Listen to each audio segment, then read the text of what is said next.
I've not always been as you see me now. Once I wore peasant garb much like this, but filled it out better with the full human complement of limbs. Went on day after day, 2 arms, 2 legs, all the eyes anybody could ask for, or usually gets. Gambling, disporting, happy-go-lucky in the hours of riot and frenzy, rescued from the typical bleak day's march of back-breaking toil. Which paid for the disporting, never enough of that. Always too much toil, never enough happy oblivion in the arms of a woman or a sake bottle. Yes, it's true.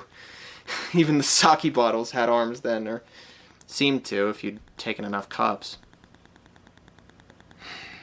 Why could I never land a job crating sake and carrying it to market for some ambitious merchant, you know? The work's no easier, perhaps, but the chief goal of working, to forget for a few precious hours that you have to until you have to again, can be purchased more easily transporting rice wine than in the fields of rice destined for conversion.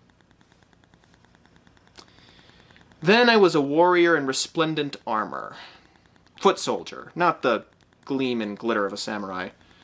Flame-red breastplate so blood won't show, streaked with gleams of pure gold, hammered and spun into thread. Mailed brass. Bronze and iron to deflect sword, spear, and sometimes arrow. I rose no higher than the rank of archer, less anonymous than a foot soldier in outfit of leaden gray, which is how I began. Our blue identifying tunic had its own resplendence in the eyes of widows we met with in our travels.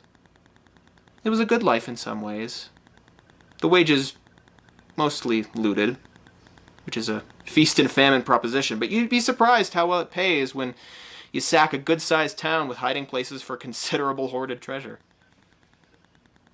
The shellmaster, general in disguise, who recruited me, didn't mention it would cost an arm and a leg. Ah! Ah! And a little more besides.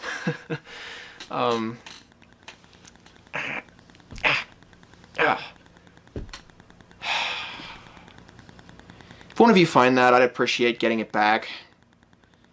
I can't afford a replacement. They cost an arm and a leg.